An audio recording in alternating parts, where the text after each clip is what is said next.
Nossa entrevista de hoje é com o Dr. Mozar Viana de Paiva, secretário-geral da Câmara dos Deputados.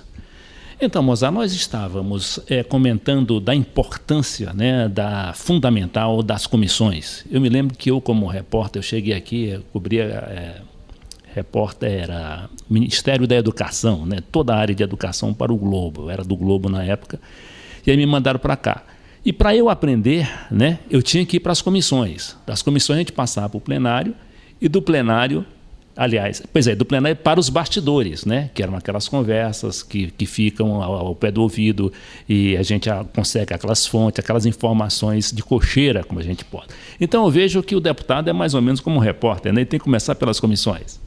É fundamental, o trabalho das comissões é fundamental. É lá que a proposta passa pelo primeiro crivo, primeira apreciação. Um projeto vem do Executivo, vem do Judiciário, ou de iniciativa do Senado, do próprio deputado federal, ele passa primeiro por esses colegiados, que são as comissões temáticas, comissões técnicas. Lá estão especialistas na matéria. Como eu disse antes, Comissão de Educação, a tendência é que tenha professores, pedagogos dessa área. Comissão de Justiça, a tendência é que tenha advogados, administradores e assim por diante. Então, essas comissões são tão importantes para formatar o texto, para chegar ao texto final, para primeira linha de aperfeiçoamento, porque lá estão os especialistas. Elas são tão importantes que o Constituinte originário, na Constituição de 88, deu poder conclusivo a elas. O que eu quero dizer com isso? Há muitas matérias que as comissões têm poder conclusivo. Elas podem aprovar um projeto sem que ele venha a plenário. Claro, elas aprovam, abre-se um prazo de recurso, e não havendo recurso, elas vão para o Senado, sem passar pelo plenário. Ou seja, as comissões têm poder de fazer as leis sem necessidade que vá a plenário, a menos que haja recurso. Né? Havendo recurso, é claro, esse recurso é votado, se ele for aprovado, vai a plenário, pode a casa inteira se manifestar. Então, as comissões, é porque lá as vocações se manifestam, as grandes vocações da área de direito, área de educação. No plenário é mais poder de instância decisória, instância de decisão final. Nas comissões se manifestam as vocações, se manifestam os especialistas, né? Então, é um cenário, um palco de grande importância para a casa, para o país. Mozar, eu percebo que você, como secretário-geral, e como os altos funcionários da Câmara também, eles praticamente não têm feriado, não tem domingo, não tem nada, né? Às vezes não tem nem noite para dormir, porque as sessões costumam se prolongar, né, pela madrugada, como eu já saí daqui de 7 horas da manhã, do outro dia você deve ter saído até mais tarde, né? Então, eu pergunto a você deve ter vivido momentos muito dramáticos, né, nesses 20 anos, né, conduzindo os trabalhos ali naquelas sessões da Câmara, que nem sempre são sessões tranquilas. A maioria eu acho que é tumulto, né? É verdade. Inclusive, eu já vi um momento mais dramático, eu não estava no cargo de secretário-geral, mas esse congresso já esteve cercado por tropas. Nos estertores do regime de força, né, quando parece que estava em votação a emendas diretas já, o congresso esteve lado de fora com tropas perfiladas, né, para alguma necessidade. Mas tivemos momentos também de dificuldade, principalmente momentos de purgação, momentos de avaliação interna, momentos de punição interna, por exemplo, CPI do orçamento, em que parlamentares eram... Você fala deputados sendo cassados, né? Deputados sendo cassados, né, sendo julgados, proposta alguns são absolvidos, o plenário absolve, outros condena. São momentos de muita tensão. Porque a casa... Tensão e muita pressão também, né? Tensão, pressão, porque é a casa cortando a própria carne, né? Mas o Congresso nunca se furtou a esse exame, nunca se furtou a essa tarefa, quando necessário, né?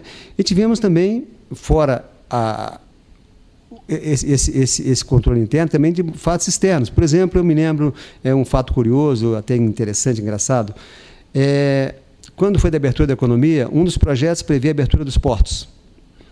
E as galerias, sempre abertas, estiveram lotadas com estivadores, homens fisicamente muito fortes. E, num dado momento de uma sessão, eles começaram a se manifestar. E o presidente da sessão solicitou, então, a segurança da casa que subisse lá em cima e pedisse o pessoal se retirar para evacuar as galerias. E demorou um pouco e nada. Daí um tempo o segurança chegou lá na mesa, presidente, é impossível, não temos força para pegar esses homens e levar lá. A legislativa não é tão forte assim. Eram estivadores, né, que estavam nas galerias. Isso é um fato curioso, interessante, né? Mas tivemos também... Sim, como é que você resolveu isso? A sessão teve que ser encerrada, para ser aberta uma outra sessão no dia seguinte. Não teve como proceder. Se esfriassem os ânimos. Isso, São momentos interessantes, mas tivemos também aqui outros momentos importantes. Por exemplo, julgamentos de alguns parlamentares decorrente como eu sempre em plenário, sempre é tenso, né? Você teve também a questão do impeachment, né? A questão do impeachment, né? A questão do impeachment também, que a Câmara deu a aprovação para o Congresso, para o Senado julgar. Foi um momento de muita tensão, né? Um momento de muita preocupação e é bom lembrar que todas essas situações a Câmara não conta com uniformidade ou de conduta ou, digamos assim, de coesão de conduta. Sempre tem quem é contra, quem é a favor, é natural, é legítimo, é bom que se diga, não é? Então isso cria um ambiente de tensão e dificuldade, né? Então, mas é em cima dessa divergência, dessa anteposição de posicionamentos, é que a casa constrói o seu veredito, que a casa constrói as suas saídas, que a casa constrói as suas decisões, né? Decisões importantes. Então, eu sempre digo, às vezes eu costumo dizer o seguinte: outra coisa interessante em relação à casa, que eu vejo aí fora, é uma coisa assim o parlamentar, por exemplo, a Câmara demora demais. Aliás, costuma-se falar, quando tem 240 dispositivos da Constituição, a Constituição foi promulgada com cerca de 240 dispositivos para serem regulamentados. Então, eu ouço muito falar assim: a casa é lenta, não vota, ou então o Congresso está em mora, ou está pecando por omissão. Nenhuma coisa, os termos, para mim, são inadequados. O rito de apreciação de matéria no Congresso é político. O deputado Ibsen Pinheiro tem uma frase muito interessante. Ele fala que legislar é também não legislar. Então, às vezes, uma matéria não segue adiante porque não há consenso, a matéria não é boa, não é o momento, a casa acha que tem que esperar um pouco mais. Às vezes acontece, por exemplo, na hora de algo relacionado à segurança pública, houve uma questão do ônibus lá no Rio de Janeiro. Naquele momento, aparecem 1000 ideias de alterar a legislação de segurança pública. Todo mundo bem intencionado. Só que é um perigo fazer uma lei que altera a segurança pública no calor da hora. Na conjuntura, né? Na conjuntura emocional de um dado momento. Então, às vezes, se espera, se segura para fazer a lei certa, o texto certo, na hora certa. Então, eu já ouvi muitas vezes lei de ficha limpa. Eu ouvi alguém falar que o Congresso foi lento demais, em 6 meses praticamente. Chegou na Câmara em novembro, em março, em abril, em junho estava votada. E é relativamente rápido. Então, já ouvi falar que foi lenta demais. Mas também já ouvi falar que foi rápido demais, ou seja, o Congresso foi assodado, já ouvi essa expressão. Quando se vota rápido demais e que desagrada, é assodado. Quando se demora apreciando o texto, às vezes é porque é lento demais. Tem um projeto de código aqui que o Código Civil demorou 20 a 30 anos tramitando. E hoje o Código está aí aprovado, depois de 30 anos. Por quê? É matéria difícil, de respeito à vida de todo mundo. Então, não se espera que se vote em 6 meses, 1 ano. Né? É natural que se demore. Mesmo assim, Mozart, existe uma certa inquietação na população quanto a essa demora excessiva. Que 30 anos, né? 30 anos eu acho que deveria ter mecanismos assim mais rápidos, mais ágeis, assim como deram para o presidente da República as medidas provisórias. Né? Porque você imagina o presidente da República governar sem medidas provisórias.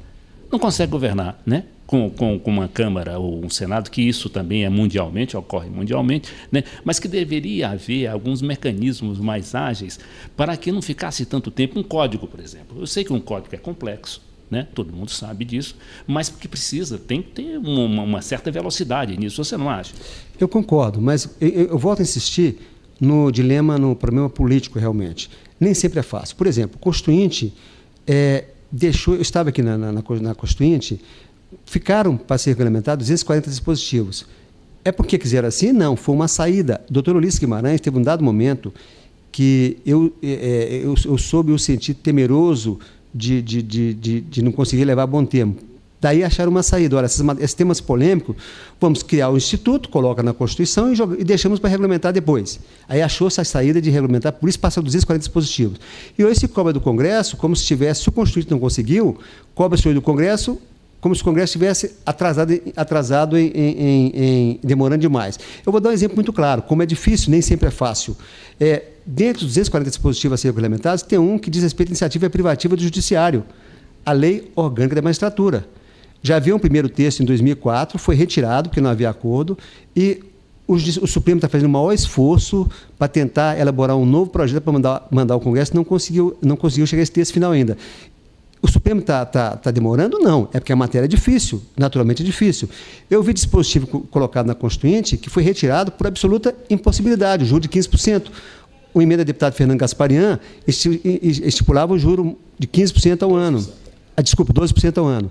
Aí 12% ao ano. Acabou sendo suprimido porque, por absoluta impossibilidade de regulamentar a economia, estabeleciam na Constituição a taxa de juro.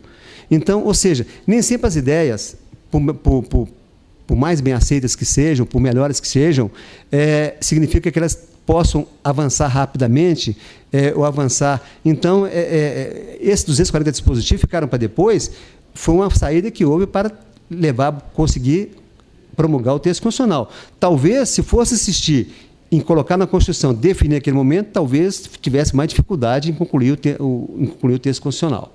Então, bom, você também tem a questão, né, da prática que acaba resolvendo e passando por cima de tudo, né? Como é a ficha limpa, né? Às vezes a conjuntura política levou a que o Congresso se apressasse nessa questão, quer dizer, a pressão da sociedade é muito importante, né?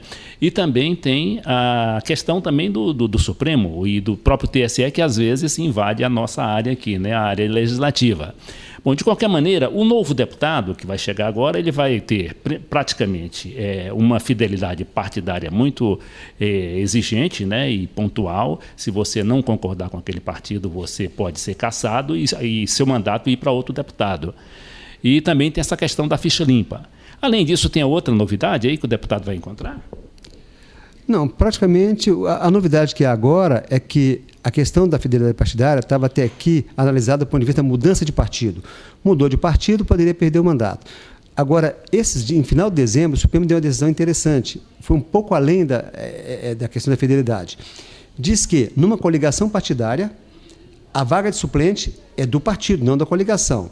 Isso significa o seguinte: se eu tenho um titular numa coligação eleito por um partido, se ele sair por algum motivo, se licenciar, não se chama necessariamente o primeiro suplente, não. Se o primeiro for de outro partido, não se chamará o suplente do partido. Essa foi a decisão do Supremo em sede liminar.